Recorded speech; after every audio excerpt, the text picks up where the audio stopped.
Hello everyone, today we read and comment on the 13th paragraph of the second chapter of the second book of Von Clausewitz, Vom Kriege, the title being As a Rule They Exclude Genius.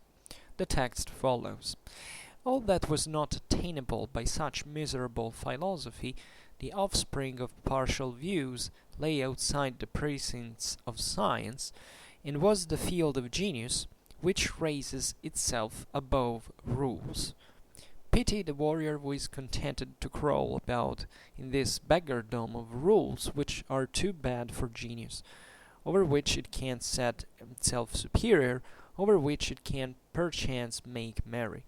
What genius does must be the best of all rules, and theory cannot do better than to show how and why it is so. Pity the theory which sets itself in opposition to the mind. It cannot repair this contradiction by any humility, and the humbler it is, so much the sooner will ridicule and contempt drive it out of real life. So, here von Clausewitz continues the criticism towards those positive theories that pertain essentially to explain war without taking into account moral forces and reducing everything theoretically to a scientific calculation. So, von Clausewitz starts by saying, all that was not attainable by such miserable philosophy, referred to those theories that we were mentioning, the offering of partial views, lay outside the precincts of science, and was the field of genius which raises itself above rules, right? So, what these philosophies as a whole have taken out of account is the importance of military genius as such, right? And why? Because they started, as we've seen in the previous paragraphs, as an offspring of partial views, right? They were essentially looking at the military phenomenon, trying to narrow it down to certain simple rules that just by following them theoretically should have opened, like, at least, if not to victory directly, but at least to the maximization of the natural maximization of the effects, right, of war. And here I think it's not important to repeat ourselves. If you're interested in the topic now, we have discussed it in the previous paragraphs. If you have followed the series, you should be able to check it, to understand what we're talking about now without any problem, right? And von Clausewitz says, in fact, that the element that is the most important and that raises itself above all these rules that have been traced, lays outside the precincts of science, right? That is, it's outside of the positivistic attitude in the calculation, what can be, right? So the calculation is left out of the equation, because theoretically, even for von Clausewitz, it's reason and knowledge, in the sense that it should be able to solve everything. Indeed, the military genius must be principally a hell of an intelligent person, hell of a rational and knowledgeable person who knows what has in the front. Now, the problem, as we have seen in the theory, is that can help, but it can't be decisive. It can't be the way through which you can know what the best option is at all times, because most of the times that is unknown, and simply because the greatest part of what you should know in order to sort things out is unknown, right? So you have no choices, you have no chances. You have choices, but you have no chances to improve this at the point at which you will have a clear, positive idea of what happens. It's always a gamble, and it's, the odds are very, very bad for you most of the times, right? And since war is actually a reciprocal business with the enemy, and this means something very different than simply gambling, like saying, I throw the dice and see what turns out. Well, that's basically how it happens at all levels, right? You can't know most things, right? And some of them will basically resolve itself or present itself in their true face at one point that you couldn't in which you could have not seen it before by large. The problem is though is that the odds are constantly changing, right?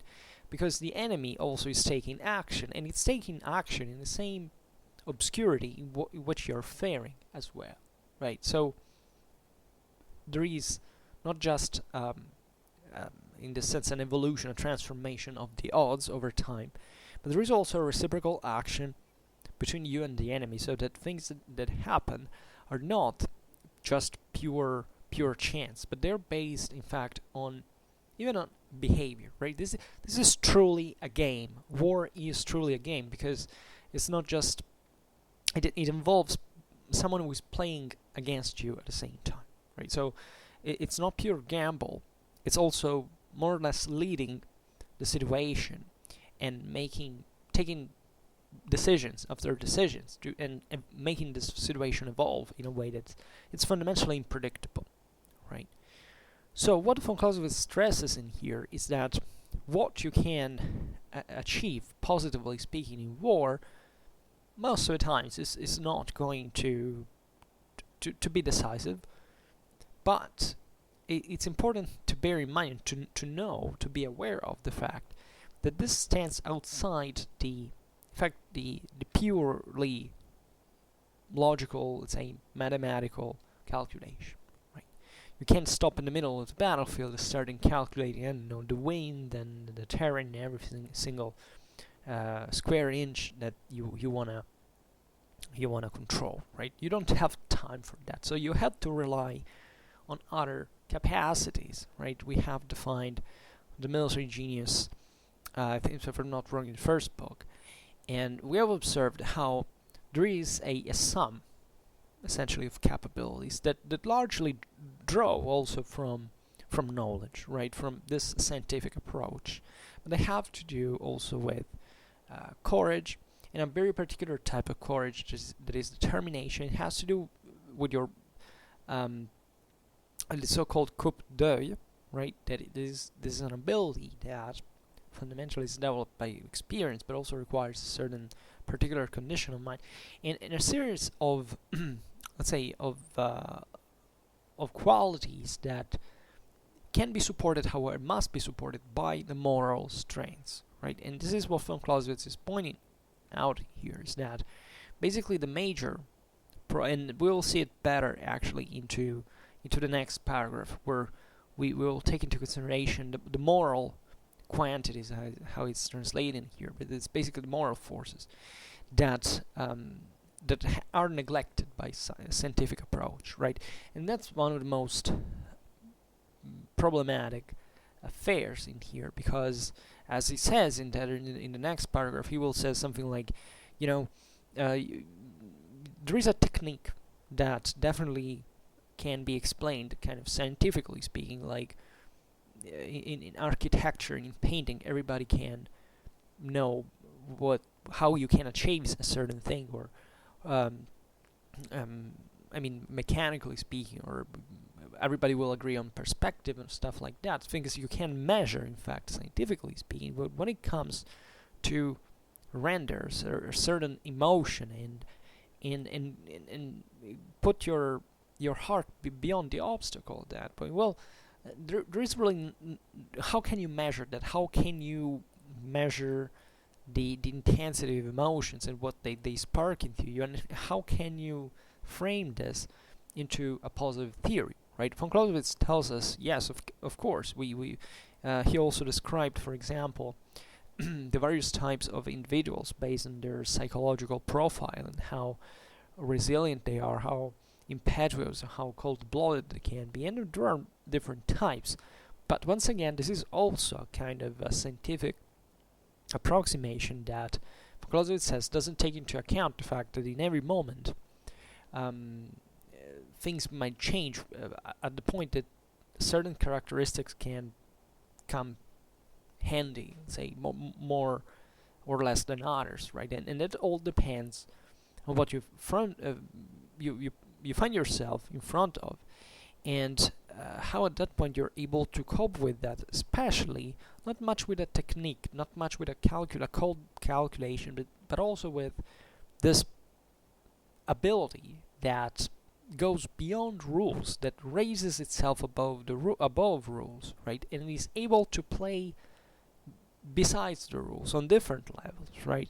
This is important because it opens easily to another digression that is fundamentally the one on the concept of symmetry and asymmetry, right? And this is a topic we touch often in our Von Clausewitz videos, that is essentially about demonstrating that war is always asymmetric, and that in this sense can't really be conceived in any other different way. And the concept of symmetry in this sense is very important, because being asymmetric by definition, war always leaves you a gap for playing on a different level that can overcome the enemy, right?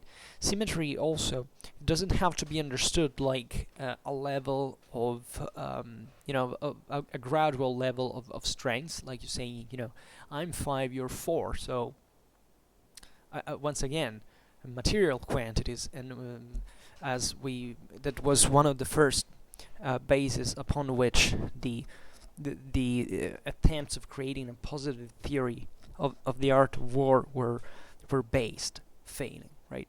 But it is basically about making those 5 and 4 becoming something different on another level, on another dimension, that you have in this sense to be able to find out beyond the rules. This is probably one of the most effective examples to understand really what von Clausewitz is trying to talk about, is reasoning on different levels, on multiple levels. It's as if, and that's why we largely fail most of the times to understand von Clausewitz, because our mind is fixated on this fixed standards, in fact, that we need to set there, because otherwise we can't conceive the thing.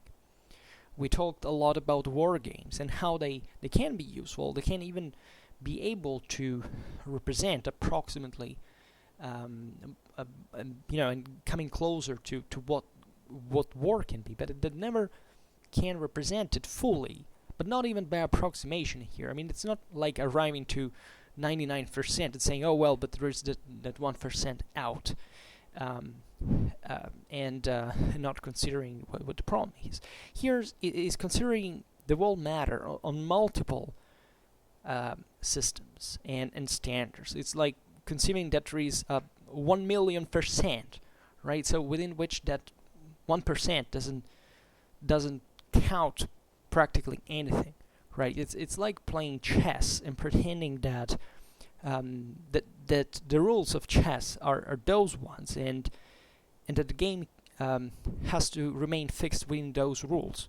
War is never like this. War always goes beyond those rules, right? Is exactly the concept of asymmetry is exactly functional to put the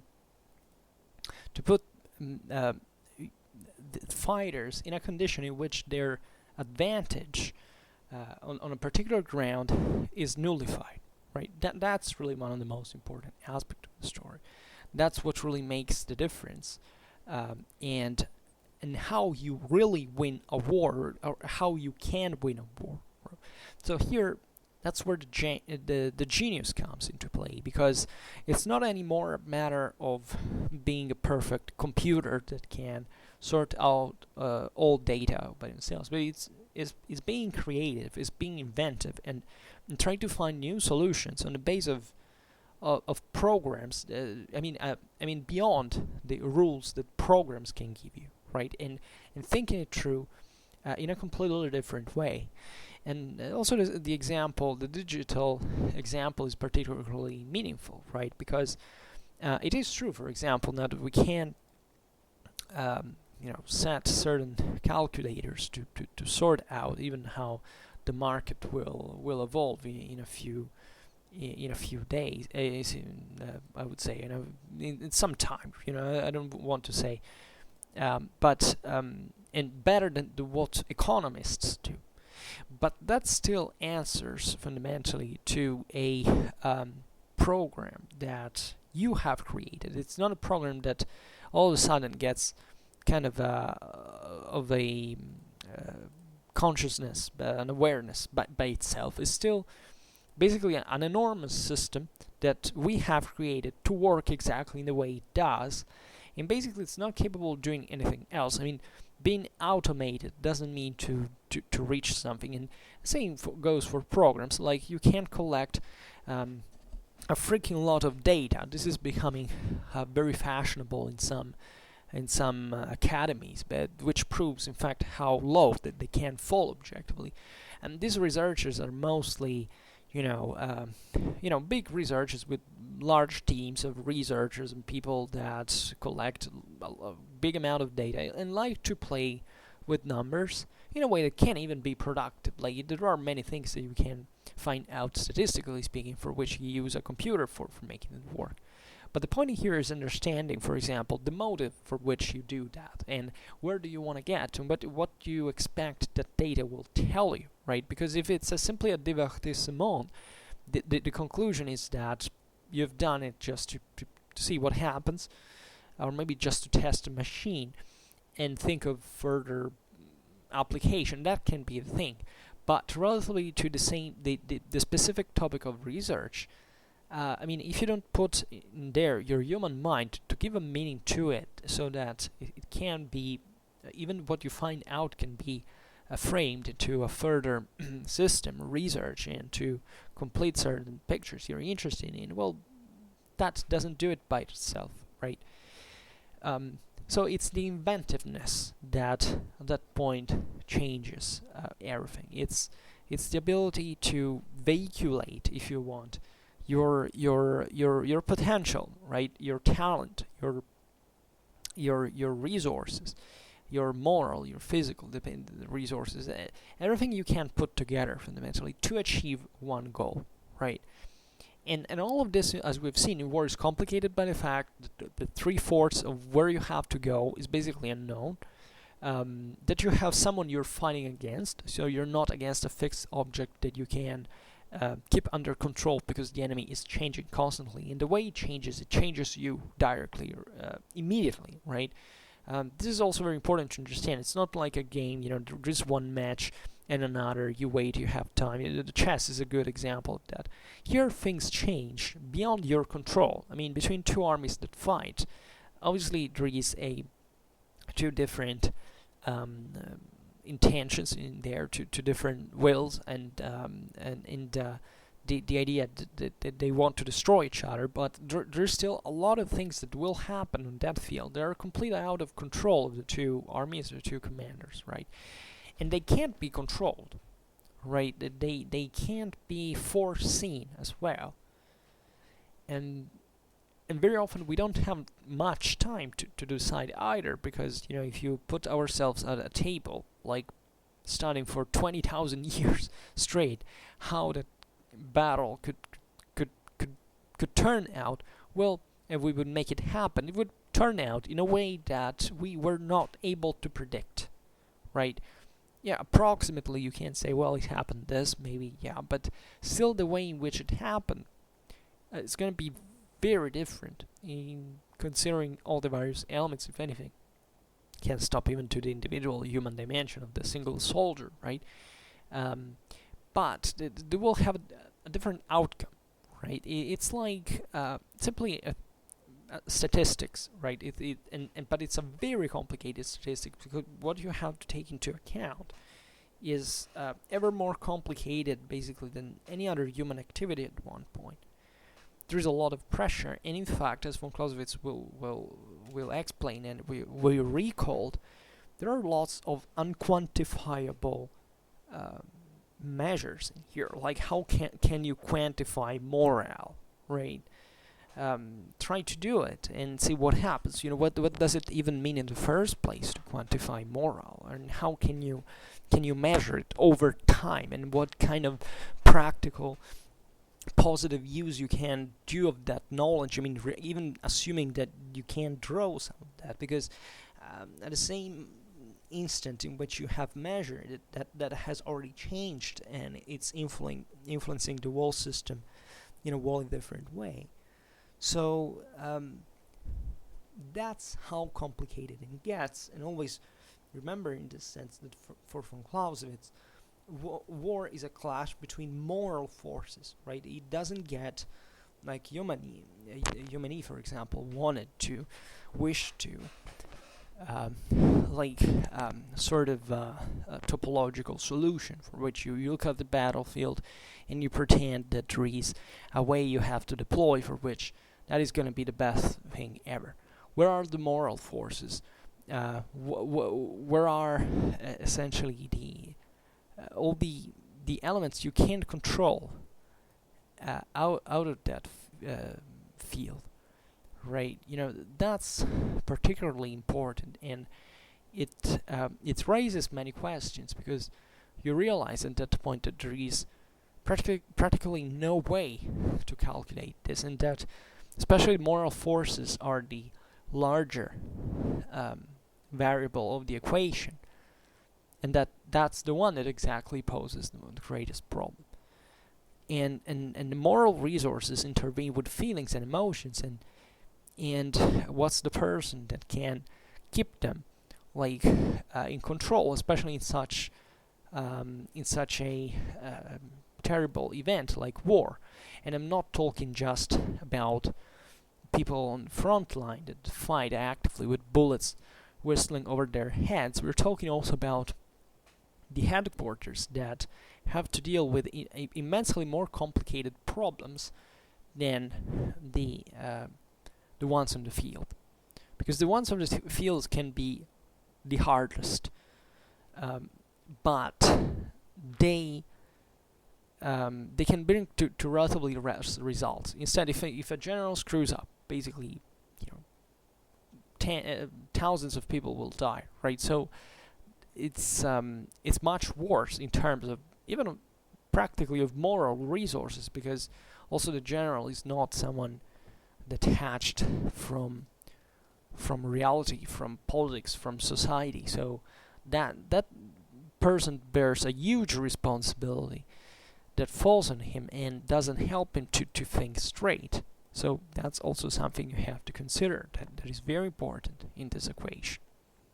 So the field of genius, right, which raises itself above rules, is effectively what the object of the theory of the art of war should focus on, right?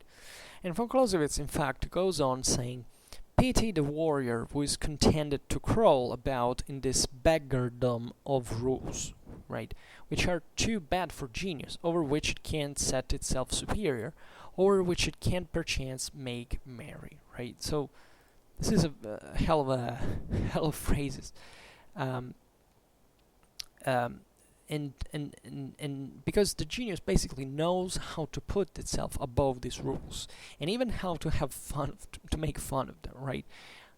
This has to do obviously with predictability. I mean, and that's that speaks for the limits of a positivistic approach, because it is true that there are certain elements that can be calculated, but if you concentrate just on those, basically, the enemy theoretically can do the same, right? It's rare to find, after all, two forces in history that fight with a dramatic asymmetry for which that person doesn't know. I don't know that occupying that position is particularly important, right? They will. So fundamentally, enemy moves are in a broader, in this, let's say, more limited boundaries of things like interior lines, for example, concerned about predictable, right? War gets down, especially the bigger it is, to certain essentials that you can sort of predict, but that you can predict as an idea, but not really in the outcome or whether it will happen or not, because the room for that to change for some sudden factor that you had not considered is dramatic. So the genius knows this, and therefore he doesn't even mind. He maintains actually knowledge of those rules, but he doesn't fixate on them, doesn't make of its action fundamentally just a contention with these rules, right? It's as if these were the only things he has to count on, right? And here Von Clausewitz says, pity the man of war who's concerned with this stuff, right? That's a person that basically is risking way more than he would do if we followed his intuition, given that can be actually a good general, right? And this is important because at the end of the day, such esprit de finesse, if Descartes could have spoken in this context, is a matter of experience. I mean, it doesn't come much through abstraction, like we feel the need to do all the time, right? Like, let's sort things out by abstracting all the factors that can happen randomly. Well, then what do you calculate that for? That's not real, right? But essentially, looking at the situation as a whole and trying to make a synthesis out of it, trying to make sense of something that fundamentally is much simpler also than it seems. Like, not that it's not difficult in itself, but it's relatively simpler than what it seems. This is a problem that we have a lot. There is a lot of literature in artistical production that in fact legitimately laughs about those people who can't do anything without a book, without a manual, right? There are certain things that you have to learn to sort out, also maybe thanks to the help of a set of rules, but largely through your own experience. If you pretend that you're too lazy to get into action and by relying just on rules that someone else wrote, chances are that you will have to struggle much harder than if you had actually made the first choice, because taking the first option, because without experience you can't get nowhere, right? So you need, at that point, if you were to command an army, to have done it, to have risen through the ranks, but also having studied the history of military operations, like to look at what this thing is about, and what can happen most of the times. So not much for a positive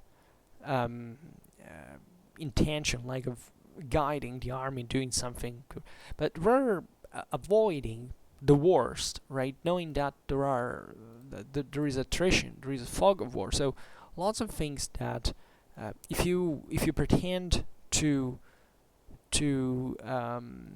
simply know already, well, you haven't basically understood what you're talking about, because they have to do fundamentally with the unknown at every moment, and it can condition you heavily at every step you take.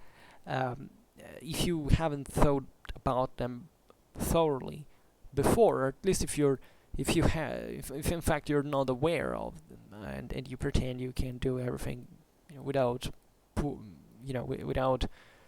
planning at least what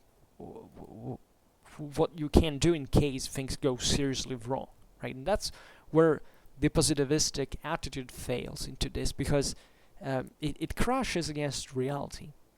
And that's the thing. It's like, but there are many things in life, I presume, that an average person has to cope with and can relate with, in this sense. When you plan something big, or I don't know, but it can be really everything. It can be at work, it can be at university, it can be, I don't know, if you have to change your house, or to go on vacation, right?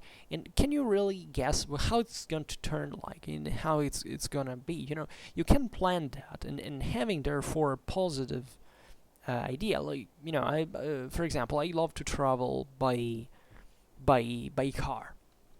I traveled a lot across Europe that way, and you may have a general idea of, okay, which cities do I want to visit, how much time do I have, more or less, and then making a sketch and say, okay, well, we'll stop looking at the map, which I love to do personally. I love maps. Ever since I was a kid, I got always lost into. And at that point, it requires some, study. It requires some discipline to be attained. Like you can't simply go out there without poor preparation. You have to prepare your luggage. You have to think of what you may need in certain circumstances. You have to think of the weather. You can think of many aspects of the story, and the most obvious thing is that when you do this vacation, you come back and you were to basically to rewind and see what you expected this would have been. As instead it's been, you would be mind blown, because you realize that what you experience, well, step by step, it doesn't surprise you, because it's not that you go to Mars. You go to places that are fundamentally livable. You don't have many problems to struggle in there. So there's not much of a pressure. You can imagine what a military campaign is in this sense instead. But it's still, it's very different. It's like, also, to make it even simpler, think about, the impression that you have about one place, one city, one country, before you actually go there, right? You can look on the internet as much as you like, many videos, you can look at maps, you can read the history of that place, and whatever. But until you're there, you basically can't understand what the whole thing is about. And that's pretty cool, right? Because it teaches you that there is much more than what you had in mind in front of you. And that's particularly meaningful to me, because von Clausewitz is talking, after all, about this, right? It's not that there is, obviously war is different, because it always entailed that there is a kind of an enemy, right? It's also dramatic how people tend to equivocate this, right? How they like to switch, to make, to draw analogies between what war and other things is like your enemy is seen as just as a factor that creates attrition. Well, that's not entirely that. It's not substantially that. It can cause attrition, but an enemy is different than time, or than there are certain movies even try to be funny about von Clausewitz and thinking that, I don't know, war is your enemy. Well, no, that's not how it works. It's really not the case. And to try to make this ultimately, sophistics, is not healthy, really, and it doesn't help to understand, right? Because this is not a simple thing, right? You always remember this. Ideally it is, but paradoxically, it's the simplest things that first of all are difficult, the most difficult to accept ideologically, and secondly, enacting certain plans is very difficult, and that becomes just evident, just at the moral and at the physical level, right? So there is indeed a great hope, let's say, that you can that you can do better, of course, if you plan everything. But at the same time, the military genius and what can be accomplished through it goes beyond those rules, right? You can have the best preparation, but still not achieving what you have to achieve, right? That's why those positive theories fail. I'm sorry, we can't repeat everything else said. Everything single things. Sorry, we said in the last paragraphs to the nausea. All the elements that were on which positive theories of war were based upon, exactly because of the optimism, on the reliance on this kind of material sides of the story, right?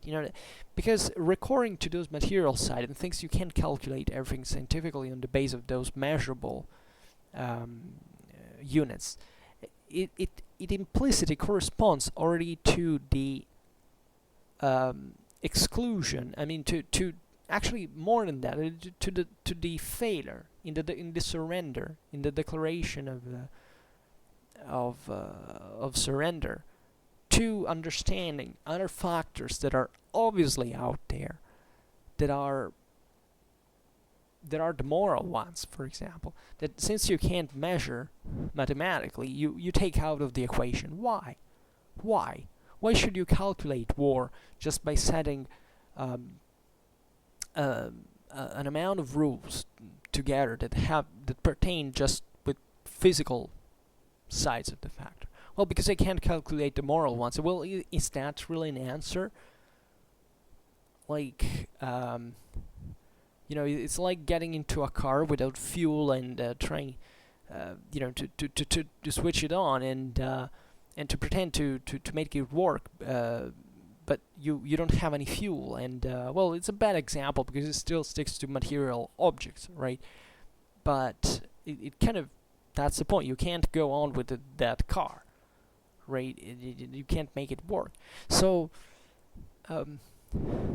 there are these aspects of the story that are probably the most difficult ones to understand, because we all set these standards every day by default. It's how fundamentally our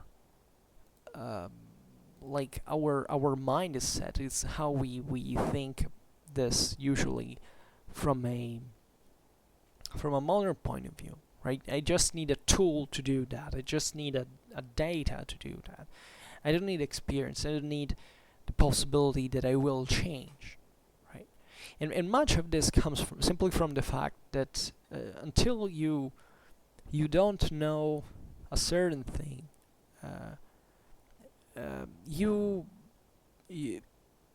can't even reason in those terms. So automatically your brain says, okay, well, there is probably something else we should know, but by now we don't know it. So let's pretend everything is limited to this approximate knowledge that we have. So that's the problem we have. That's the limitation, and it's fundamentally instinctual, right? That's why also von Clausewitz is counterintuitive. It's not easy. It's not immediate. You have to get into a certain perspective that is constantly kind of shouting, from which your instinct is shouting in back of your head, saying, no, it doesn't work like that. Instead, it does work. And with von Clausewitz, the more you get that feeling, and the more you get, the closer you get to the point of the whole story.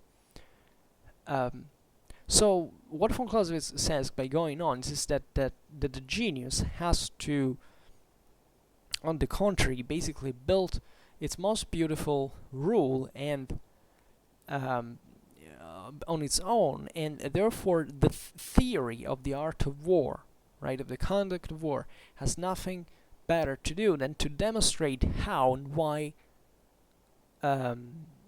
such genial character exists in the first place, right? So this is an important phrase, because basically here I translated directly from but the here in English is the part we have read. What genius does must be the best of all rules, and theory cannot do better than to show how and why it is so, right?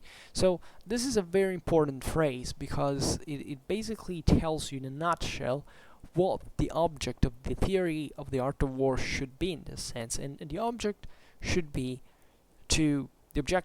to prove countless time how genius, military genius, raises itself above rules. That's the real point. it's basically playing on a level that the enemy hadn't thought of, and therefore tricking even sometimes what common sense would be. I mean, sometimes certain particularly bold actions have been extremely successful. Why? Because the enemy hadn't thought that its own enemy could play by those rules, right? And there is also in war this tendential balance that is formed between those who, let's say, find themselves in a more difficult situation and ones that seem to get better off. Because there's always the tendency that equilibrates the system, and that's why it renders the option sometimes so, I mean, the odds so detached and from the material side of the story, because usually Wu is weaker, or at least find itself in a more difficult situation, is normally way more mentally challenged. I mean, intellectually challenged than Wu has the upper hand. Because the person with an advantage says, here it's going pretty well for military standards, and I can't continue this way without, and instead the one who is in disadvantage is thinking much faster, because it feels cornered and therefore tends to think in a much more effective way about the solutions that find themselves. And this also is dramatically evident in human behavior. Like, humans, think about how your mind starts, looking in 1,000 directions at once when you find yourself in trouble, when there is something that upsets you, when you're agitated, because you have to find a solution quick, or you have to act quickly, because otherwise bad things are going to happen. So, paradoxically, in this sense, David is often not so disadvantaged compared to Goliath than we often think. This has to do actually with other more material aspects of warfare that also definitely exist. So it's obvious that things like number, or other forces are important. But at the same time, there are ways to go past those problems by playing by other rules, right? And it takes a lot of effective moral resources to achieve that. Like, it costs a lot. It's even more than just strictly physical, material. It has to do with how far you can push, and that depends on how motivated you are. So I think this is very important in Clausewitz in theory, because it kind of creates a balance between the two aspects. It makes you understand how everything is never so easily measurable. Actually, it's basically not measurable at all, and unless you don't take a relative, a partial view of the story, as von Clausewitz talks about in here, that doesn't speak the truth. In fact, some of the largest military disasters in history happen exactly by this. It's basically either by gross, in preparation, but it's also in connection with this, like taking just one perspective, taking account just one factor, right? And to what end? To what end, really? So, and that's why intelligence in the military is also fundamental, because war is not all about intelligence, but it's largely about intelligence. It's largely about playing beyond those rules, and that's why before I was talking about machines and why human intelligence is something very different, because a machine will do essentially what you told the machine to do. You won't take the further step. Only human mind can, and can do it on so many levels that is incredible. Our mind is probably one of the most powerful weapons you can ever consider, because it has in itself the seeds for finding solutions that no other mechanical system can give you at one given time. So this is obviously combined in. I'm bringing the thing to the essentials in here, but naturally there are much broader problems always with politics in society, because war is not waged by a metaphysical entity that just acts for the sake of war. So that's also where the problem lays most of the times. I mean, it's military problems are largely not military; they're fundamentally political and social, right? That's the real problem of the story, and that's basically in every war in history. So if you start studying military history because you think that essentially you want to detach from any other problem as if there was a strictly military dimension you have to take into account by itself, well, you just know that you won't be going very far until you discover instead what Von Clausewitz is saying relatively to the connection between war, politics, and society. Right, so just bear it in mind, because sometimes it's as if I was talking just from our strictly historical perspective here, but this is really something that manifests itself in our world all the time, and it starts from ourselves. Like, each and every one of us has an influence on military affairs. Right, even if you don't even know what they are about, but you do influence them. I mean, your attitude, your beliefs, your choices all have a political impact, and consequently also they bear, some military potential into it. So never be detached. Never think that there is all various compartments that all work by themselves. A very risky attitude is also considering the military as a sort of thing on its own, or a caste, or whatever. As in fact, before I translated here the Kriege in von Clausewitz writing as warrior, but warrior is a bad word, at least if we use them in terms of, historically speaking, it has a meaning. But talking, for example, about the modern military as warriors, in my opinion, it's, you can't tell military men or men of war or things like this, but warriors is it contains in itself semantically certain very different acceptions of what the military is, that ultimately have nothing to do with how the military is at this point, because military is a product of politics and society. I mean, it's not that our military will turn into, in fact, tribal warriors if we start talking about them as warriors. But it's evident, and that the most serious aspect of the story is that there's a complete political and civic illiteracy in a people who considers, the idea of the warrior for the modern military, essentially thinking about, the idea of finding a direct line between, ancient warriors, tribal warriors, and the modern military, because that's completely on a different level.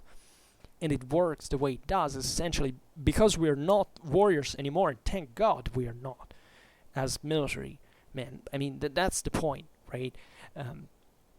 But also in here we will deal with it on another occasion. But von Clausewitz here makes actually the difference very, very clearly. And I do suspect actually the same term warrior that is used today to define the military, or these people that within the same military are kind of more versed for, action and efficiency, effectiveness. It's mostly effectiveness, actually, not efficiency, and killing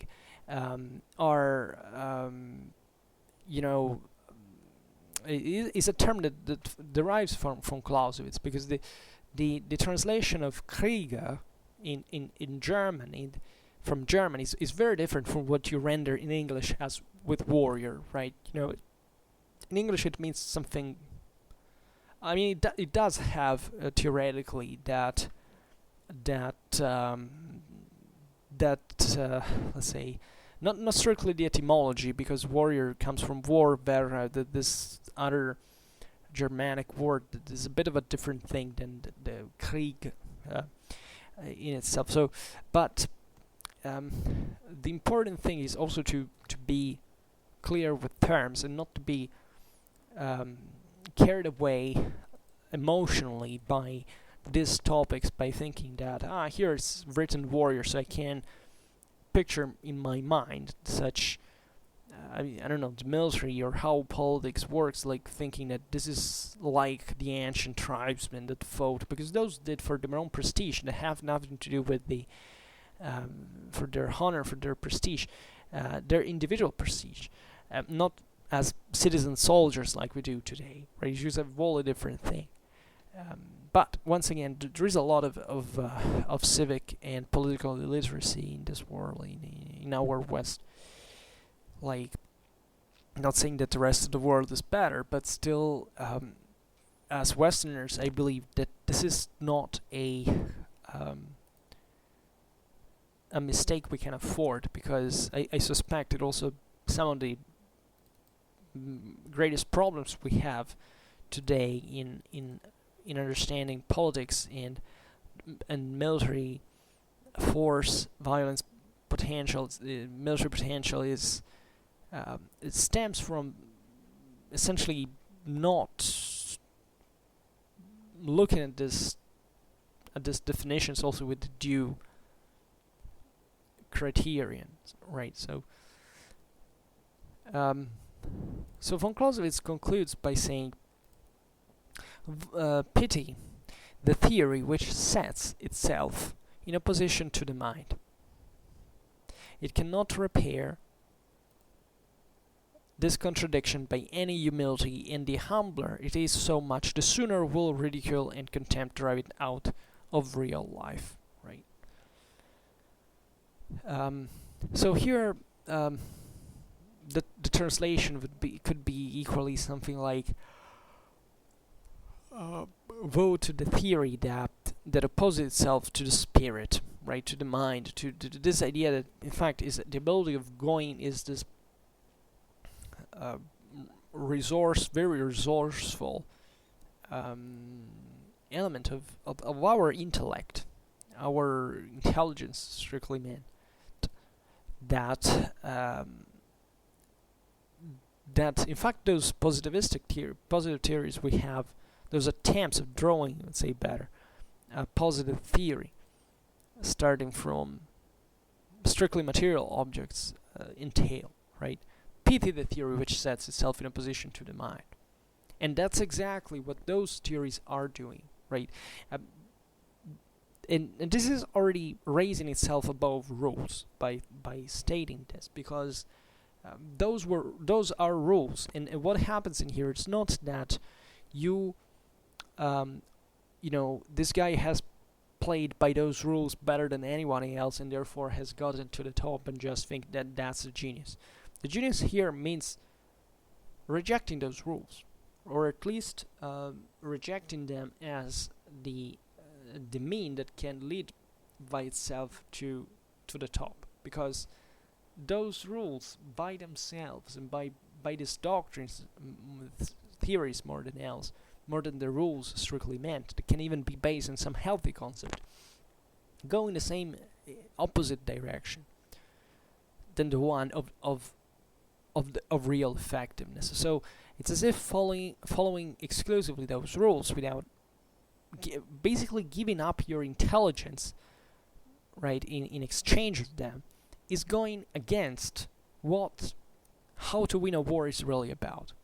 That's the real point. That's probably the most important aspect of the story.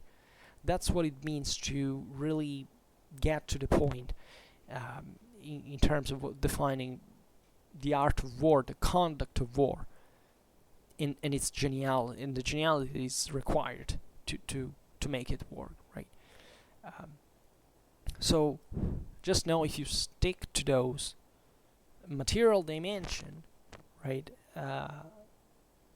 you are going in the opposite direction, the one that is required, right? And always bear in mind, because we've seen it in the previous paragraphs, that the same von Clausewitz says, these rules, individually speaking, do make sense. I mean, they're reasonable products, right? They're not mistaken in themselves. What is mistaken is the use that you make of them, right? Like attacking an enemy that is above you. It's generally a bad idea, but that has nothing to do with most of the times, but that has nothing to do with the next situation you can find yourself in. You may be obliged at one point to attack an enemy who's above you, right? And sometimes it can be definitely easy and too overwhelming without too many problems, and without much advantage that position gave to the enemy. After all, sometimes it's really difficult, and maybe it's doomed to fail. But at least maybe at that point it's only your opportunity to get out of a certain situation.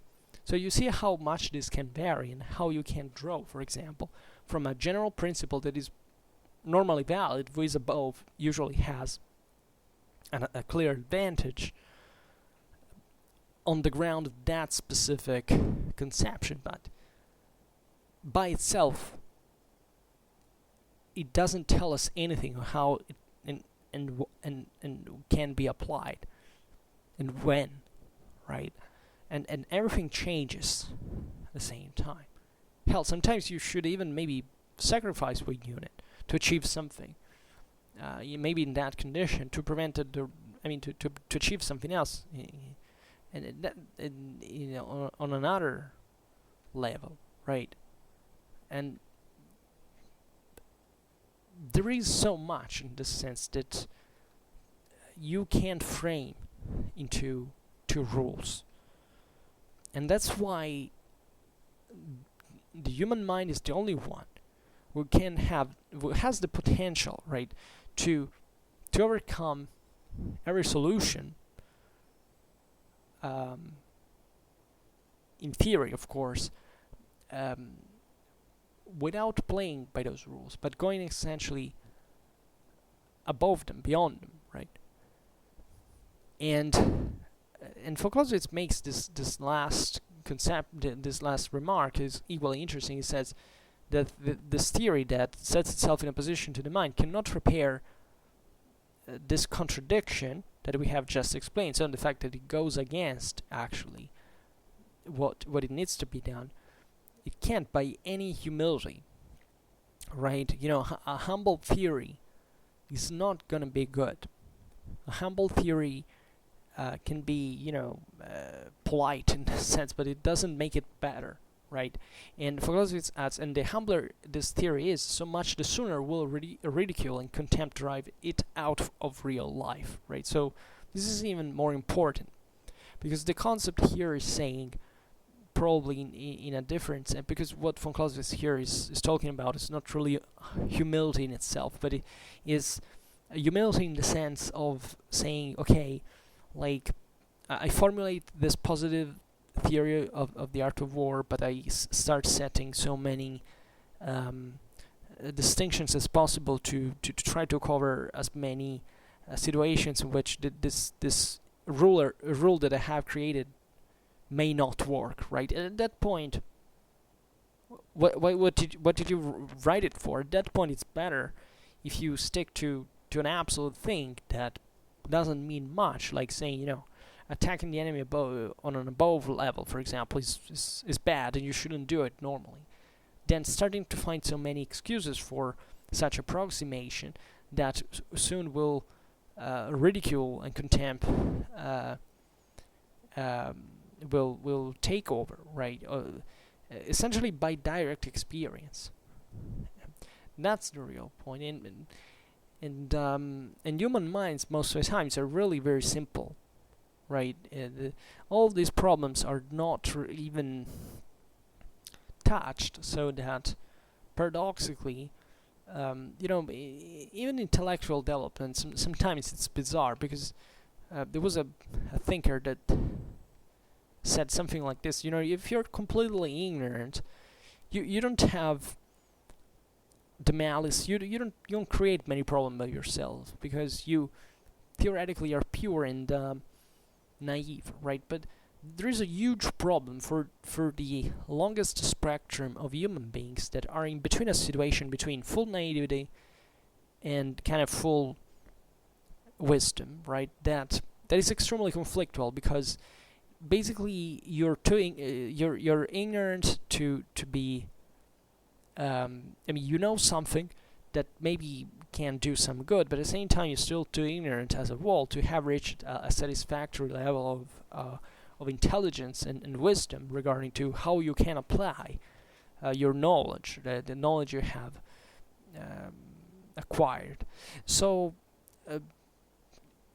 the sometimes this naivety and this wisdom and meet in the center, because human mind basically gets lost in this relativistic mode of sticking to a specific set of notions that become a sort, sometimes even a form of identity. Right? This is typical, especially of very young people.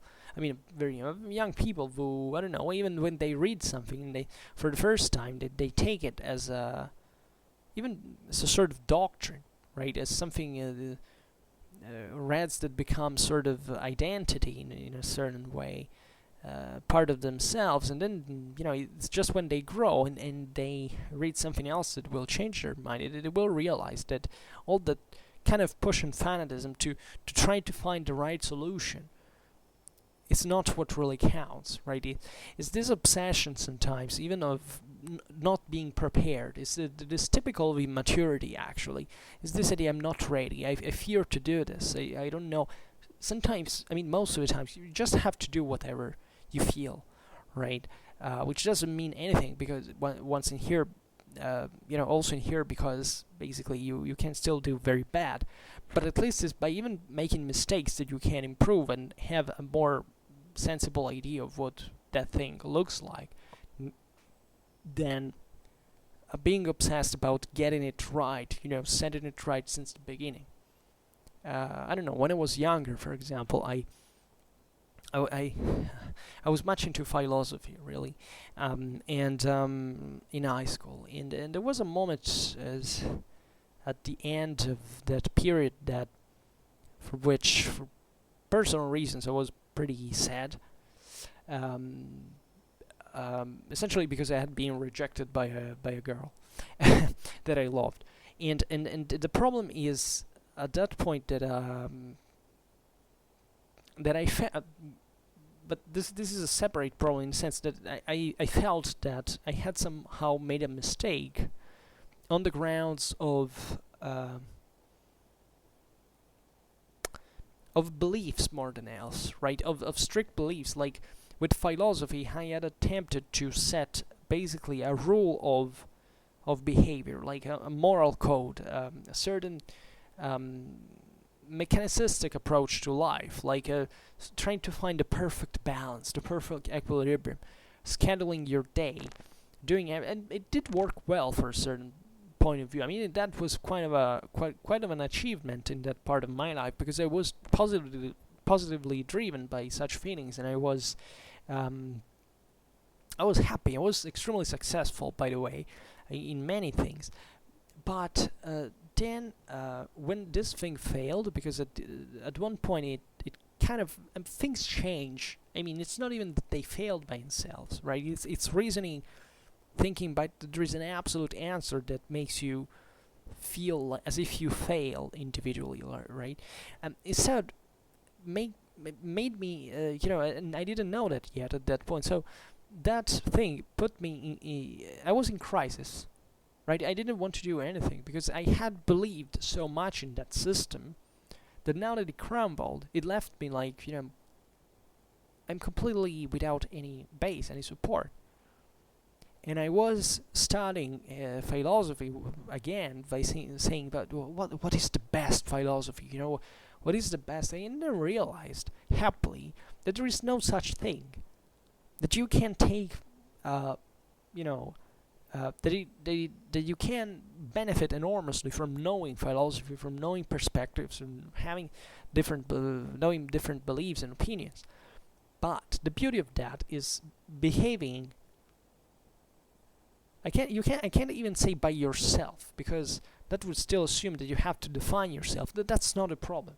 Just be yourself, in the sense, just do what you feel like, and draw, of course, from the wisdom, from the intelligence of this knowledge. But don't fixate on one of them, pretending that that's the true way. And many people have this problem. I mean, I got out of that in a relatively few time, because I understood it in the end. But there are people who basically remain in such mode throughout all their lives, right? They need to believe into something that doesn't to do them any good. And I'm not referring to any specific form of,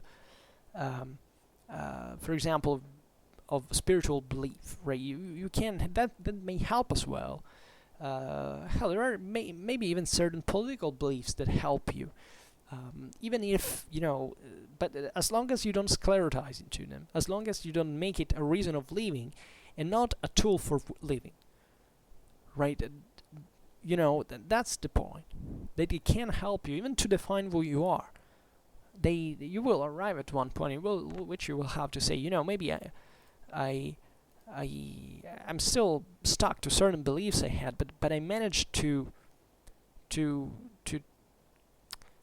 somewhat harmonize them with who I really am, right? And I have my own opinions, and as long as you don't lie to yourself and pretending everything sticks to a fixed value that is untouchable, you can have a more effective life, right? A more efficient life. After all, if even you take certain religious views, there is this dichotomy. Like, there is a part of, let's say, we can call doctrine or teaching or whatever, that is objectively what you have to follow then. But then I think every healthy belief, every healthy moral system, every healthy philosophy has its own thing of saying, if you really care about genuine good, you should have understood by now that it doesn't matter, that it's not by sticking to that system, to that doctrine, that makes a difference, but it's actually behaving in an autonomous fashion, so that you can be inspired by those things, but you have to deal with a real, with a dimension of reality that is evidently very challenging, and where the real problem stays, right? Because otherwise you just shelter yourself into a system of beliefs that doesn't quite, and that can't obviously function most of the times. Even in Christianity, when you think at the concept of original sin, what does that mean according to you? It means exactly this. It means exactly the fact that we all know that we're going to do very bad things, very upsetting things, and there is no way out of that. There's not even a single believer that can't pretend to be actually a good person. What kind of believer is that? If you really are, you always do something wrong, seriously wrong, because that's how we are, humanly speaking. Because we know that we function a certain way, and that there are reasons, biological reasons why that happens. But at the same time, we had the choice to elevate ourselves from that and still coping with with what is not granted, that can redeem ourselves. So that's what, in a different way, von Clausewitz, in my opinion, is telling here. It's the idea that you don't have to simply get rid of any system, of any rule, etc. But you always have to think that, as good as they can be, in relative terms, in absolute terms, what really counts is how much you're able to elevate yourself from them and act independently. Because otherwise, where is free will? Where is a conscience? Where's the judgment of your actions? So this is actually a very deep, even religious belief, if you think about it, because most are actually saying Christianity or other religions actually are this, right? And so, whatever. But okay, for now I would say we stop here. And if I hope that you enjoyed this video. If you did, please share it. Otherwise, leave a like or subscribe to my channel if you're interested in my upcoming contents. And for now, I thank you heartily for listening to me. I wish you a nice time and see you next time. Bye.